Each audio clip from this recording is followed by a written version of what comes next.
एक समय था जब न इंसान ने पहिया बनाया था, न लेखन का अस्तित्व था, न कोई शहर था, न राज्य।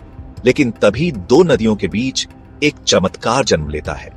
वह भूमि जिसे आज हम मेसोपोटामिया कहते हैं, यहीं से शुरू हुई मानव सभ्यता की सबसे पहली कहानी। एक ऐसी कहानी जिसने दुनिया को बदल दिया। जब आज से हजारों साल पहले दुनिया के ज्यादातर हिस्से जंगल, पहाड़ और बंजर जमीनों से भरे हुए थे, तब पश्चिमी एशिया के बीचों बीच दो विशाल नदियां टाइग्रिस और यूफ्रेटिस अपने किनारों पर एक नई क्रांति को जन्म दे रही थी। और यहीं पर शुरू हुई इंसानी इतिहास की पहली और सबसे क्रांतिकारी सभ्यता, जिसे हम मेसोपोटामिया के नाम से जानते हैं, जिसका अर्थ है दो नदियों के बीच की भूमि।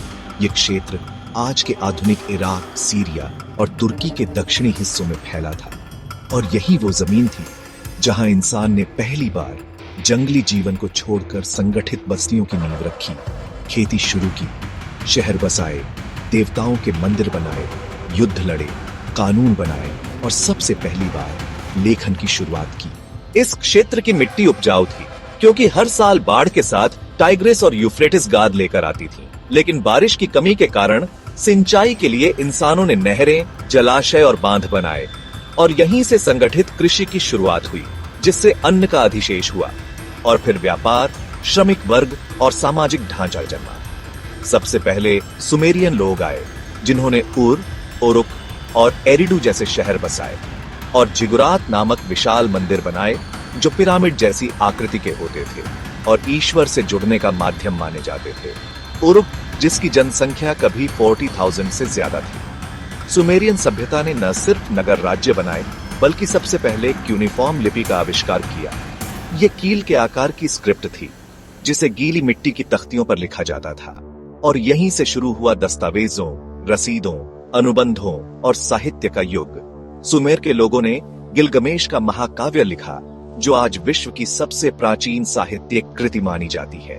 उनके बाद अक्काडियन आए, जिन्होंने सरगन महान के नेतृत्व में पहला साम्राज्य स्थापित किया, जो सुमेरियन क्षेत्र को मिलाकर एक ही छत्र में लाया और प्रशासन, सेना और कर प्रणाली को व्यवस्थित किया। फिर आए बेबीलोनियन, जिनका सबसे प्रसिद्ध राजा था हम्मुराबी, जिसने लगभग 1754 ईसा पूर्व में कोड ऑफ हम्मुराबी नामक 282 कानूनों की सूची बनवाई, जो दुनिया का पहला लिखित कानून संग्रह माना जाता है। इन कानूनों में आंख के बदले आंख जैसी दंड नीतियां थीं और इनका उद्देश्य समाज में अनुशासन और न्याय कायम रखना था। इसके बाद असीरियन सभ्यता का उदय हुआ, जो उत्तर मेसोपोटामिया में थी और अपने कठोर सैन्य अनुशासन, विशाल सेना, रथों, तलवारों और दमनकारी नीतियों के लिए जानी जाती थी। असीरियन राजधानी नीनवे में अश्शुरबनिपाल ने विश्व का पहला शाही पुस्तकालय बनवाया, जिसमें हजारों मिट्टी की तख्तियां संरक्षित थीं। धार्मिक रूप से मेसोपोटामिया वासी बहुदेववादी थे। वे देवताओं को प्राकृतिक शक्तियों का प्रतीक मानते थे। हर नगर का एक संरक्षक देवता होता था, जैसे इनाना, प्रेम और युद्ध की देवी; एनकी, जल और ज्ञान के देवता; एनलिल, आकाश और हवा के देवता; और मर्दुक, बेबीलोन का प्रमुख देवता। इन देवताओं की पूजा जिगुरात मंदिरों में की जाती थी, जहां पुजारी वर्ग अत्यधिक शक्तिशाली होता था और राजा को ईश्वर का प्रतिनिधि माना जाता था। समाज में स्पष्ट वर्गीकरण था। सबसे ऊपर राजा, फिर पुजारी, फिर अधिकारी और व्यापारी, फिर किसान और अंत में दास। महिलाओं को धार्मिक व व्यावसायिक भूमिकाओं में स्थान मिलता था, लेकिन अधिकार सीमित थे। आर्थिक दृष्टि से मेसोपोटामिया एक व्यापारिक केंद्र था। यहां से अनाज, ऊन, खजूर, कपड़ा, तांबा, सोना, चांदी और कीमती पत्थर भारत, फारस, मिस्र और भूमध्य सागर तक के क्षेत्रों में भेजे जाते थे। वस्तु विनिमय प्रणाली का प्रयोग होता था और व्यापारियों के लिए विशेष कानून बनाए गए थे। विज्ञान और गणित में भी इन लोगों ने अद्भुत प्रगति की। उन्होंने 60 के आधार पर गणना प्रणाली बनाई, जिससे आज हम 60 मिनट की घड़ी और 360 डिग्री की ज्यामिति का उपयोग करते हैं। उन्होंने खगोलीय गणनाएं, चंद्र कैलेंडर, ग्रहों की चाल और सूर्य ग्रहण तक का अध्ययन किया।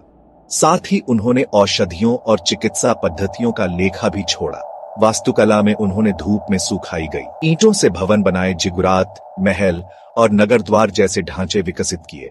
कला में उन्होंने सिलेंडर सील, मूर्तियां, मिट्टी के बर्तन और आभूषण तैयार किए जो उनके सौंदर्य बोध और तकनीकी दक्षता को दर्शाते हैं। लेकिन हर महान सभ्यता का अंत होता है। बार बार के युद्ध, असीरियन क्रूरता, प्राकृतिक बदलाव, सूखे और नदी के मार्ग बदलने से कृषि ठप हुई और फिर फारस, यूनान और अरब जैसे आक्रमणकारियों ने इस क्षेत्र को अपने अधीन कर लिया। धीरे धीरे यह महान सभ्यता गुमनाम होती गई और उसके भव्य शहर रेत के नीचे दबते चले गए, जब तक कि 19वीं सदी में खुदाई के दौरान इनकी खोज नहीं हुई। आज मेसोपोटामिया की विरासत हमारे जीवन के हर कोने में मौजूद है, चाहे वो लेखन हो, कानून हो, समय की गणना हो, शहरों की प्लानिंग हो या धर्म और राजनीति का मेल। ये मानव इतिहास की जड़ें हैं और हर बार जब आप घड़ी की सुई देखें, किताब खोलें या अदालत का फैसला सुने, याद रखिए इन सब की शुरुआत हुई थी दो नदियों के बीच की उस भूमि से जिसे हम कहते हैं मेसोपोटामिया, मानव सभ्यता की जननी। आज यह क्षेत्र आधुनिक इराक, कुछ हिस्सा सीरिया और तुर्की में फैला हुआ है। यही वो जगह थी जहां इंसान ने पहली बार स्थायी बस्तियां, लेखन, राजनीति और कानून की नींव रखी।